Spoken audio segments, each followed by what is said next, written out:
విదేశాల్లో చదవాలనుకుంటున్నారా? అయితే విదేశ్ కన్సల్ట్ ని సంప్రదించండి. ఇందాక ఆయన ఇంట్లో ఉండటానికి పాపం ఆ ఇల్లు ఉండేవటం లేదో ఆయనకి ఇష్టం లేదు నాకు తెలియదు, కానీ మొన్న 10 రోజులు బయట బురదలో నుంచి బయటకు వచ్చానని చెప్తున్నాడు. ఈరోజు మళ్ళీ కాకినాడలో తేలాడు. తేలేంటంటే మళ్ళీ కాళ్ళలో కొట్టుకుపోయాడు అనుకోవద్దు మీరు. ఆయన దేనిలోనూ పోయి ఉంటాడు, హెలికాప్టర్లోనూ దేనిలోనూ.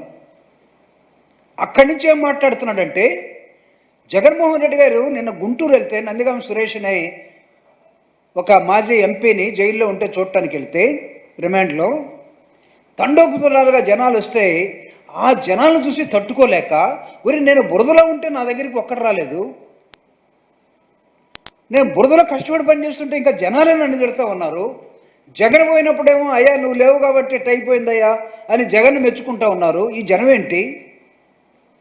అతను మళ్ళీ నిన్న గుంటూరు వెళ్తే దాదాపు 1,00,000 మంది జనం వచ్చారు. ఈ జనానికి బుద్ధి లేదా? జనానికి బుద్ధి లేదని రాజకీయ నాయకుడు ఎక్కడైనా ఉంటాడు అసలు? అంటే మీరు అసలు ఎవరిని గౌరవిస్తారు? అంటే మీ కుటుంబాన్ని మీరు మొత్తం ఏలాలని అనుకున్న విధానం ఏదైతే తప్పుడు విధానం అని చెప్తున్నాను. ఆయన మాట్లాడుతున్నాడు, నేరస్తుడితో రాజకీయం చేయాలంటే సిగ్గేస్తుంది.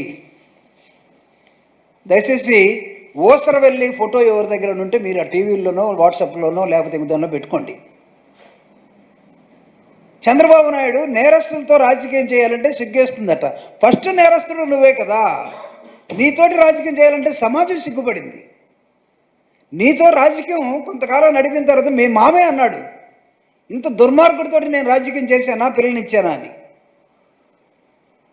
What nonsense you are talking?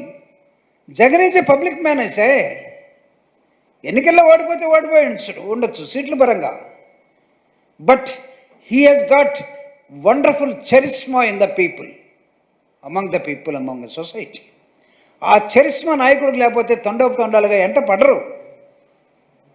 గెలుపు ఓటములు అనేవి ప్రజాస్వామ్య వ్యవస్థలో సర్వసాధారణం.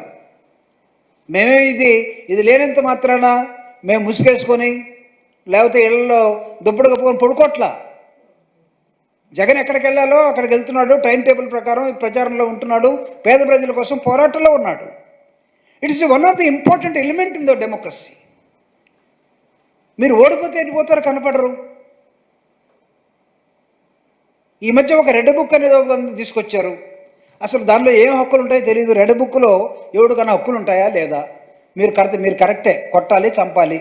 కొట్టిన తర్వాత వాడిని ఆడబెడతారు. వాడికి ఏమైనా ఒక ఇంజక్షన్ అన్నీ ఇస్తారా లేదా, పెన్సిలిన్?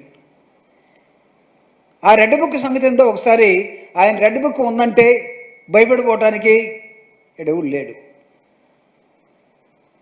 మీరు అనొచ్చేమో, కొంతమంది మీ వాళ్ళు, పార్టీ వాళ్ళు, ఇంపార్టెంట్ వాళ్ళు కనపడకుండా ఎక్కడికో పారిపోయారు, కానీ మా హక్కుల్ని ఉపయోగించుకోవటం కోసం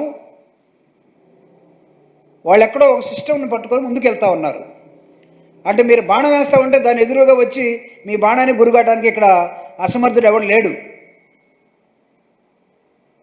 అసమర్థుని జైవయాత్ర అని బుచ్చిబాబు రాసిన నవల ఉంది, అది చంద్రబాబు నాయుడు గారికి వర్తిస్తుంది.